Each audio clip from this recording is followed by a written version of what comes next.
본격적으로 뭐 얘기를 나눌 것 같은데 그 2024년 예. 그러니까 당시 2024년 예산 결산 특별위 줄여서 예결. 예결특위에서 음. 그 상당히 그 교육청 예산하려고 상당히 그 갈등이 많았거든요. 네. 예결특위보다 먼저 상임위인 교육위원회에서 네.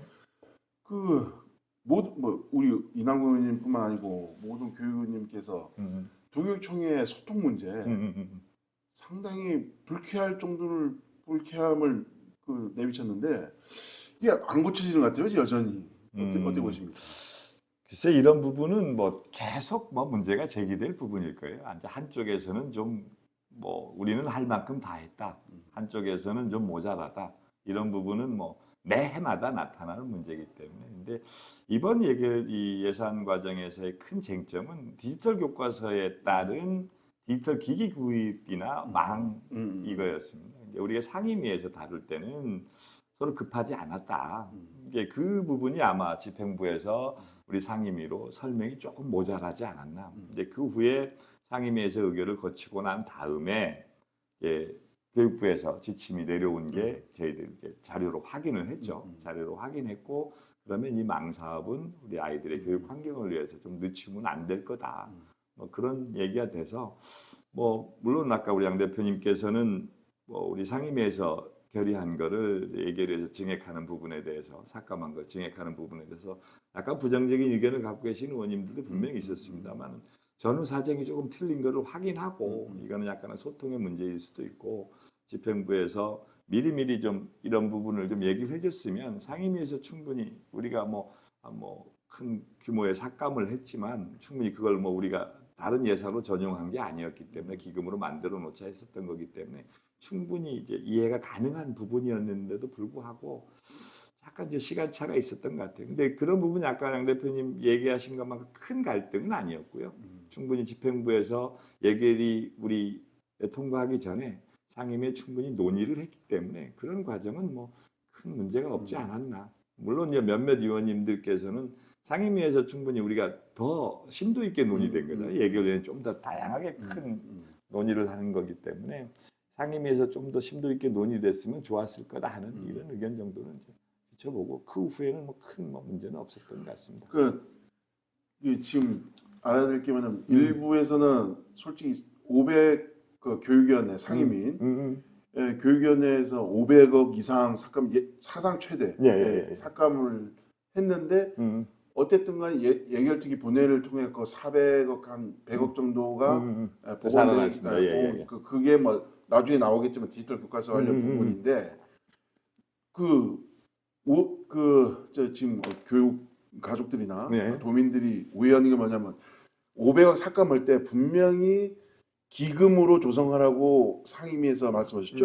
이게 삭감이 아니고 기금을 활용을 하는 기금이라기보다 유보금을 나눠서 유보금은 언제든지 이거는 꺼내 쓸 수 있는 방법으로 하자. 그런데 교육청에서 어떻게 완전됐는지 모르지만 도민들이나 교육 가족분들은 의회에서 무작정으로 잘라버렸다. 그렇게 오해하는 분들 그좀 살짝 설명해 주시죠. 그렇진 않고요. 이제 우리가 보면 의회에서 문제 제기가 디지털 기기 부분하고 교육비 시설비 예산이었습니다. 시설비 예산이 좀 과다한 부분이 너무 많아요. 계속비 사업이 과다한 부분이 많아서 이거는 누군가는 브레이크를 걸어야 된다. 지금은 뭐 교육비 계속비 사업 한 3년 계획 세워서 지금이 한 2~30억짜리 사업이 2025년, 26년에는 막 몇천억 이게 되는 몇백억이 되는 사업들이 워낙 많아서 이런 거에 대한 정리를 하자. 지금 칼에 이게 손을 안 대면 지금 방만하게 당신네 집행부에서 얘기한 대로 다 놔두면 내년 내후년에 계속비 사업이 워낙 증가되기 때문에 지금 세수가 감소될 걸 예상하는 상황에서 어머니의 심정으로 살림살이 심정으로 물론 교육청에서는 집행부에서는 내년 내후년 이 경기 상황이 좋아지면서 과거 예산으로 복귀도 가능할 거라고 추측은 하긴 한데 어디까지나 추측이고 지금 이 경제 상황이 어려워지는 상황에서 좀 허리띠를 졸라매자 이런 부분에서 약간 상징적인 부분이 있었습니다. 상징적인 부분이 있었고 그런 부분이 많은 의원님들의 공감을 얻었고 그렇다고 이걸 가지고 우리가 의원님들이 다른 부분에 전용을 한 게 아니기 때문에 그런 부분은 이제 그대로 될 것 같고 이제 가장 큰 게 계속비 사업이었습니다. 음. 이건 앞으로도 계속 문제가 될 것 같은데 이 김광수 이 교육감님 오셔가지고 워낙 원활한 소통을 통해서 교육가족의 민원을 듣다 보니까 시설비 사업에서의 좀 과도한 증액이 상당히 많이 되는 편이에요. 체육관에 비set나 뭐 그것뿐만 뭐, 아니고 뭐 또 그런 지어달라는 데도 있고 그렇죠. 수영장 만들어달라는 데도 그런 있고 데도 있고 뭐 여러 가지 부분들이 있어서 음. 그런 부분에서 좀 과도하다. 우리가 좀 줄일 수 있는 부분은 좀 줄이자. 예를 들어서 어느 초등학교에 이제 적정 아이들 수가 5년, 6년 후에는 50명밖에 안 되는 학교에 200억 이상을 투입해서 과연 애들 한 명당 몇십억씩 되는 교육시설이 과연 어떤 의미가 있겠느냐. 이런 이 원천적인 문제 제기를 했던 부분이 아마 상임위 예산 심의 결과로 나타난 게 아닌가 싶습니다. 예, 그 일각에서 그 잘못 오인되는 부분. 네. 다시 말해서 교육위원회에서 무턱대고 잘랐기 때문에 예결 특위에서 그걸 보존했다가 아니고 교육위원회에서는 그 삭제했던 건 과도한 부분은 삭제했고 그다음에 정말 필요한데 어쩔 수 없는 거는 유보금 언제든지 네. 뺄 수 있는 네. 사용이 가능한 그 기금으로 했다는 걸 네. 다시 한번 말씀드렸습니다. 이거는 설명해 드리겠습니다. 네, 그거 꼭 얘기해야 될 게 교육위원회 의원님들이 교육청하고 사이 안 좋다고 무조건 잘라버린다고 그렇게 받아들인 분이 있어요. 일각에서는 그래요. 이게 워낙 지금 교육청, 교육감 이게 우리 뭐 이런 뭐 방송에 얘기할 수 있는 건지 모르겠는데 잠재적인 경쟁자잖아요. 교육감님하고 교육위원님들 5분들은 잠재적인 경쟁자이기 때문에 밖에서 그림을 그릴 땐 이게 항상 좋은 그림이 나오거든요. 그렇죠. 교육감님의 정책에 대해서 교육위원들이 브레이크를 걸고 뭐 이런데 제가 상임위 과정에서 느끼는 과정은 뭐 그런 부분이 뭐 뭐 전혀 없다고는 뭐 알겠지만 그런 부분은 뭐 많이 없었고요.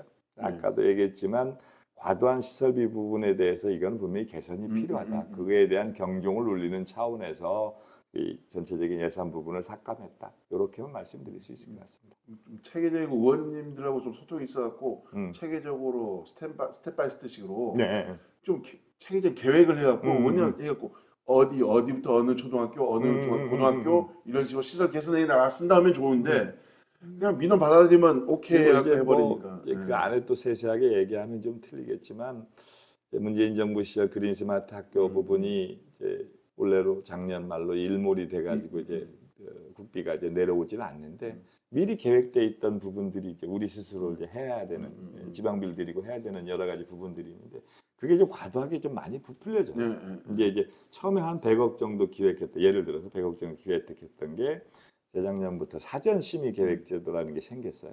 그래서 우리 교육 가족들이나 선생님들의 민원을 최대한 좀 많이 반영해서 이 안에 집어넣다 보니까 뭐 무리하게 좀 많이 풀어놨죠. 이제 그 뭐 저도 뭐 그거 가지고 이게 맞다 틀리다고는 못 하겠는데 아까도 얘기했다시피 50명의 학교에 5년 후에 6년 후에 50명, 60명이 될 학교에 한 300억이 돈이 들어가는 건 좀 과도한 게 아니냐. 이거 뭐 논리적으로 크게 설명을 못 하지만 기술적으로 설명을 못 하지만 그런 부분에서 체계적인 매뉴얼을 만들어 달라. 이게 이제 상임위원회 위원님들의 공통된 문제입니다. 그 교육위원회 그때 계셨으니까 다시 한번 보겠습니다. 그 일부 의원님 누구라고 말씀 안 했는데 일부 의원님 같은 경우는 상임위에서의 제주도 교육청에 예산 2024년 예산에 대응하고 예결특위에서 교육청이 취한 액션이 전혀 달랐다. 기분 나빠하더라고요. 그게 언제적이냐면 작년 우리가 2022년도 예산을 할 때 그런 스탠스가 좀 있었어요. 그런 스탠스가 있어서 그때는 상당히 좀 우리 의원님들이 좀 약간 격앙돼 있었죠. 우리 상임위에서 심도 있게 논의된 예산인데, 그러니까 이제 우리 본청에서는 교육청 본청에서는 상임위를 그렇게 존중을 안 하는 느낌이었죠. 이제 거기서 삭감된 예산을 뭐 큰 예산도 아니었어요. 용역 예산 뭐 몇 천만 원. 이걸 굳이 살리겠다고 예결위원 우리 이제 상임위 이거 의사를 존중하지 않고 다른 예결위원님들하고 로비를 해서 로비를 했다는 표현은 있지만 설명을 드려서 야 그럴 거면 차라리 상임위 의원님들하고 소통을 하면서 얘기를 하지 여기서 안 된 걸 예결위원을 통해서 한다는 건 이건 우리를 무시하는 것밖에 되지 않느냐. 그래서 2022년 과정에서는 그 예산이 이제 삭감된 게 살아나지 못했던 전례가 있고 그때 약간 전례가 좀 남아 있었죠. 이번 같은 건 좀 틀린 경우였어요. 이번 같은 경우는 뭐냐면 상임위원 때 제대한 상세한 그 디지털 교과서 문제, 네. 그 윤석열 정부에서 어쨌든 음. 그 AI 교육, 음. 그 인공지능 교육이나 이런 시스템을 과자해갖고 교육부에서 추진한 사업에 대해서 상세한 설명이 없었던 그 모양입니다. 그래서 예결특위위원을 몇 분 만나봤는데 교육청에서 진짜 1대1 방식으로 적극적으로 이거 설명해갖고 살렸다. 그러니까 이게 음. 좀 더 상세하게 얘기하자면 네, 네. 교육부에서 공문이 내려온 게 있었어요. 네, 네. 디지털 교과서를 2025년부터 시행하니 음. 디지털 기기를 확보하기 위해서 최대한 노력하고 교육청에서 최대한 이게 해라. 그런 과정에서 우리가 통신망, 학교망, 통신망 사업하고 태블릿 PC, 초등학교 3, 4학년 태블릿 PC 부분이 예산이 삭감이 됐었거든요, 상임위에서. 이제 이 부분을 좀 살려내야 되겠다. 그래서 그럼 뭐 이제 그 추후로 상임위원님들도 예결위 가기 전에 저희 상임위원회에서 다시 모여서 이 부분만큼은 그래도 설명이 있었으니 뭐 살리자. 뭐 그랬던 것 같습니다. 공식으로 다시 경종을 울리는 거죠. 그러니까 그렇죠. 사전에 정확한 내용을 얘기했으면 좋은데 이게 그건 집행부에서 조금 실수한 것 같아요. 실수라는 아니 한 번은 실수는 용납이 돼도 두 번이면은 이건 그래서 이제 교육이 우리 뭐 교육위원님들도 뭐 전부 다 뭐 본청에 근무하신 경력이 있으신 분들이 많으니까 그런 부분들 때문에 교육위원님들도 약간 격앙이 됐던 부분입니다. 이거는 뭐 국가 정책 사업인데 당신네들 좀 더 설명이 모자랐지 않느냐. 그리고 교육위원님들이 당시 교육 환경에서는 우리가 이제 상임위에서 얘기할 때 우리가 유선망, 통신망 이것도 좀 충분하다고 얘기했던 부분. 그건 우리 교육위원회 9명 의원님들이 5분이 그런 얘기를 하시니까 우리 솔직히 교육 현장이 그런 부분은 솔직히 세밀하게는 좀 들여다보기 어려운 상황이라서 그러면 이거 해야 되겠다 했는데 추후 설명하는 거 보니까 그 망으로는 한꺼번에 많은 인원이 데이터를 썼을 때 좀 모자라다. 그런 게 또 설득력을 얻은 거죠. 그러니까 어쨌든 간에 결론은 예. 교육청에서는 상임위에 대한 소통이 부족했고 막상 예결특위에서 올라가면 본회의로 가니까 그래서 막바지에 올리니까 총력을 다했다고. 총력을 뭐 그건 사실이잖아요. 그건 사실이죠. 이게 뭐 어디가 선후가 뭐 잘했다 못했다 이런 것보다도 그건 사실인 것 같습니다. 뭐 그런 걸 통해서 그 추후로도 이제 교육청에서는 보다 많은 내용을 가지고 소통을 하려고 노력을 하는데 각자 이게 교육청이 좀 더 우리 본청보다는 도청보다 조금 보수적인 건 맞는 것 같아요. 일처리 부분이 좀 더 빠르게 좀 스피드하게 되진 않고 조금 보수적인 것 같아요. 그래서 뭐 몇 분의 예결특위 분들하고 얘기 나눴는데 교육청에서 이 내용을 전혀 모르더라고요. 교육위원회 상황을. 그래서 상임위를 무시하고 예결특위에 갔다는 얘기는 존재할 수가 없는 얘기다. 그건 예의가 틀린 거다. 그건 뭐 안 되는 거죠. 이게 뭐 모든 뭐 우리 저도 뭐 예결위 소속이긴 하지만 그 과정에서 상임위 의견은 최대한 존중해주는 방향으로 가요. 하여튼간에 소통 문제는 참 이게 참 어렵습니다. 전임 교육도정에서도 소통 불통 때문에 논란이 있는데 이게 참 안 되네요. 그러니까 소통이라는 게 이게 말이 그냥 딱 두 글자로 얘기하기 좀 어려운 얘기인데 아까도 맨 처음 앞에도 얘기했지만 이쪽에서는 소통을 했다 그러고 받아들이는 입장에서는 좀 설명이 부족했다 그러고 거기에 좀 약간 간극이 있지 않나 싶습니다. 그러니까 일각에서 교육감님의 소통에 대해서 아주 우수하다고 평가, 뭐 의원님도 그렇지만 그런데 이상하게 의회하고는 소통이 안 되는 것 같아요.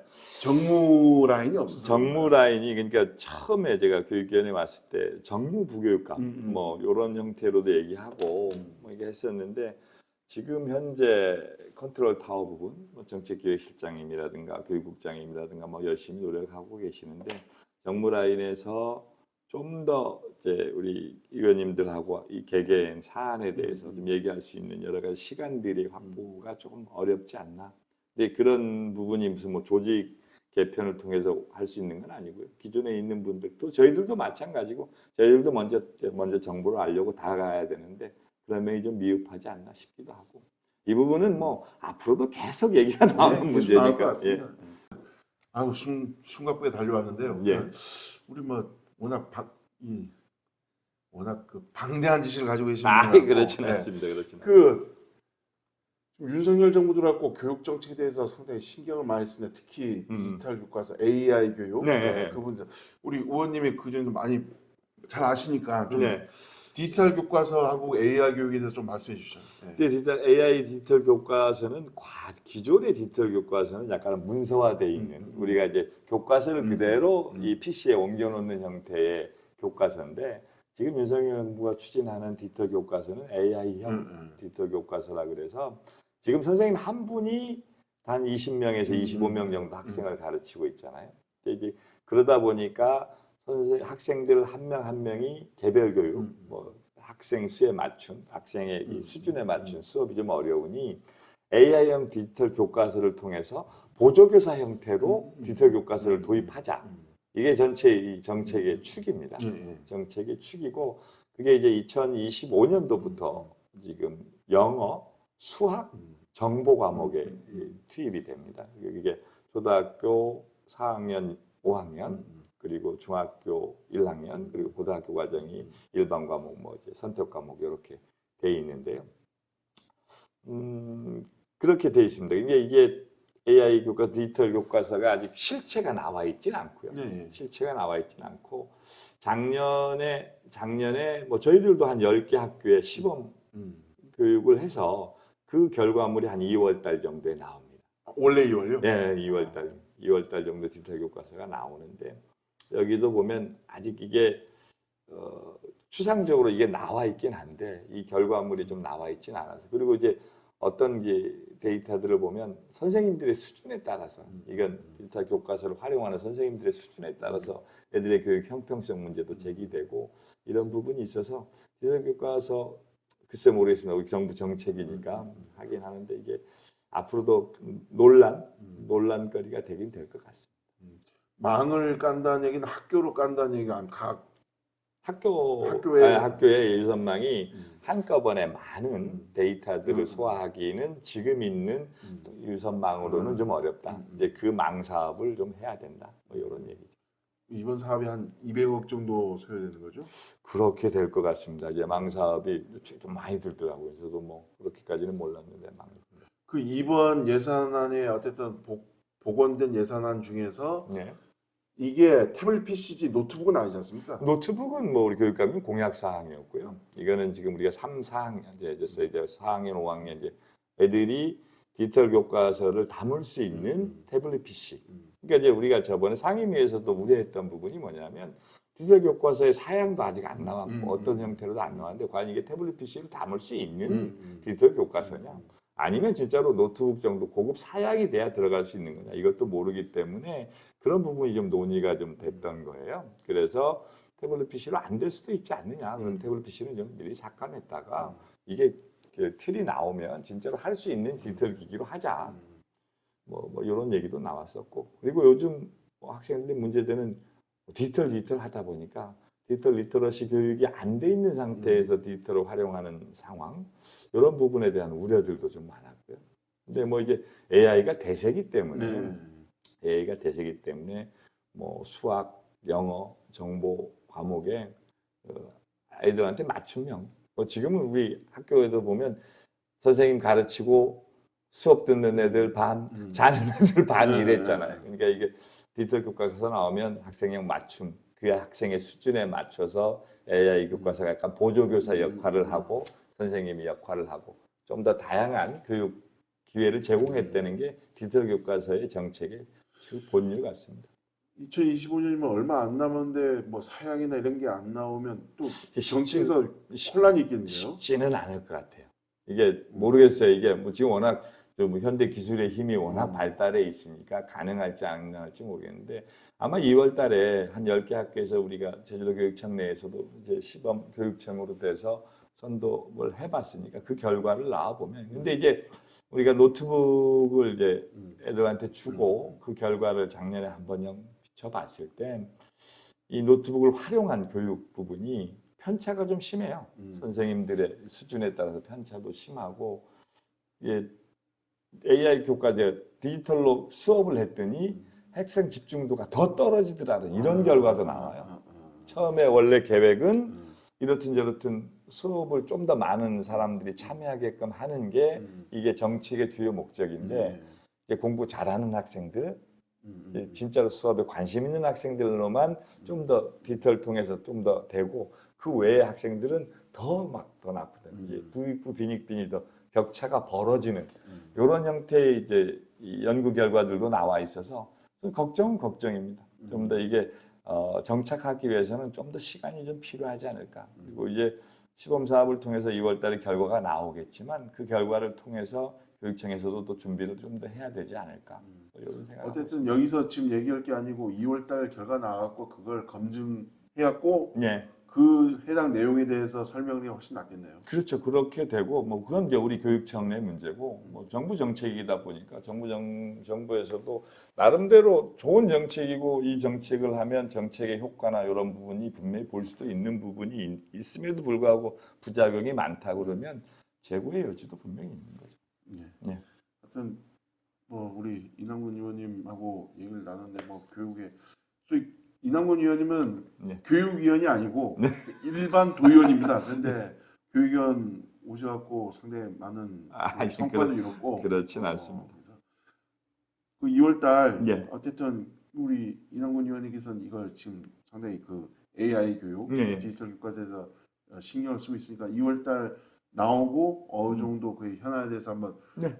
풀어보는 시간을 가져본 이후에 한번 그러니까 이게 저도 이제 교육위원회에 있으면서 이거는 뭐 사담입니다만은 디지털 이게 지금 워낙 대세잖아요. 근데 이제 우리가 이제 지금 김광수 교육감의 차이로 인성 교육을 좀 강화하겠다 했는데 제가 교육위원회에서 1년 있으면서 아까 뭐 소회에서는 말씀 못 드렸습니다만은 디지털 리터러시 교육. 그러니까 코로나 시대 이후에 교육 환경이 상당히 많이 바뀌었어요. 코로나 이후에 애들 간의 이제 교류, 그리고 애들 간의 교류뿐만 아니라 선생님들 간의 교류, 그리고 교장 선생님과 일반 선생님 간의 교류, 이런 여러 가지 부분에서 약간 단절된 면면들이 많이 보여요. 지금 학교에서 일선 학교에서 여러 가지 나타나는 문제들, 단편적인 문제들이 계속 이제 수면 위로부터 떠오르는 문제들이 하나둘씩 생겨가는데 이런 부분에 대한 종합적인 이 관계 형성, 관계 고찰 이런 부분이 아마 2024년도에서도 가장 큰 뭐 드러내놓고 뭔가 네이밍이 되는 문제는 아니지만 수면에 가장 가라앉아 있는 문제가 되지 않을까. 이 부분에 대해서 각 교육 가족들이 성찰이 필요하고 어떤 게 우리 교육 가족들한테 큰 이득이 되는지 한번 더 고민을 해봐야 될 시점이 된 것 같아요. 그 이번에 며칠 전에 그 한 학생을 만났는데 이 얘기하더라고요. 네. 코로나 시국에 입학을 해갖고 졸업할 때 보면 친구가 딱 3명밖에 없다. 그러니까 그런 부분들도 있고 이게 비대면 3년을 해버리니까 우리가 뭐 본체하고 의외의 소통의 문제가 아니라 이게 지금 아까도 얘기했지만 선생님과 선생님들 간의 소통이 안 돼서 교장 선생님이 영이 선생님들까지 아직 안 가고 그리고 이제 학생들하고 선생님 간의 소통도 과거만큼 약간 사제지간의 이런 소통보다는 조금 부실한 것 같고 뭐 이게 어느 게 맞는 건지 모르겠습니다만 이제 이 시대에 맞게 그러면 이제 매뉴얼들이 나와야 되지 않느냐. 그리고 이제 아까 학생 도박 문제라 사이버 도박 문제라든가 마약 문제라든가 오로지 다 이 우리 디지털 우리 많이 접하기 쉬운 환경 때문에 생기는 여러 가지 일들이거든요. 근데 이런 여러 가지 일들 부분이 좀 더 정리가 돼야 되지 않냐. 마냥 우리가 애들한테 뭐 갖다 주는 것만 좋은 게 아니라 저는 뭐 개인적으로는 이렇게 생각합니다. 개인적으로는 디지털 리터러시 교육을 통해서 진짜로 이 노트북이나 핸드폰이나 이걸 가지고 우리가 얻을 수 있는 걸 얻어야지 우리가 얻을 수 없는 쓰레기 같은 정보만 여기서 다 얻는 게 아닌가. 이거에 대한 옥석을 가리는 교육을 꼭 시켜야 되지 않느냐. 이렇게 생각하고 있습니다. 네. 그러면 우리 이남근 의원님 그 바쁜 시간 안에 아니다 이거 이것저것 뭐 주저리 뭐 이거 얘기도 못 하고 정확하게 이제 정보도 전달이 안 된 것 같고 그래서 죄송하고. 아닙니다. 지금 많은 얘기를 나눴고 하여튼간에 그 어쨌든 정부에서 추진하는 사업은 뭐 추진돼야 되는 되겠죠. 추진이 되겠는데 아마 시범 사업을 통해서 결과물들이 나오고 좀 더 정교한 정책들이 좀 설계되지 않을까 싶습니다. 이 정책대로만 하면 좋죠. AI 교과서가 선생님 한 분이 20명을 보는 게 아니라 보조교사 역할을 하면서 좀 더 다양하게 학습형 맞춤형으로 수업을 전개한다는 이런 이론에는 이 반론을 제기할 수 있는 분이 아무도 없겠지만 과연 그게 현실에서 이게 적용될 수 있는 부분이냐는 건 좀 또 다른 문제이기 때문에 AI 교육 같은 경우는 상당히 좋은데 예. 교사한테도 부담이 되지 말아야 되고 많이 부담될 거고 겁니다. 많이 부담된다고 하더라고. 그리고 이로 인해 갖고 또 일반 공무원, 교육청에는 교육직도 있고 일반직이 있기 때문에 이 두 분들한테 부담 가지 않는 방법에서 할 수 있는 방법을 교육청에서 아마 그 역할을 해야 될 것 같습니다. 처음에도 우리가 그 코로나 시대에 우리 연차가 되시는 선생님들은 물론 사제간의 정도 있겠지만 이런 온라인 수업이나 이런 거에 대한 부담을 상당히 많이 느꼈다고 그러더라고요. 그래서 이 부분도 아마 차근차근 준비하지 않고 어느 날 갑자기 뭐 어느 날 갑자기는 아니죠. 2년, 3년 정도 기간이 있었기 때문에 이제 사람들은 자기 때가 아닌 준비를 안 하는 성격이 있으니까 그런 거에 대한 이제 학교 현장의 혼란도 분명히 있을 것 같습니다. 예, 알겠습니다. 시간 내서 고맙습니다. 아유, 별 말씀 네, 고맙습니다. 고맙습니다. 예.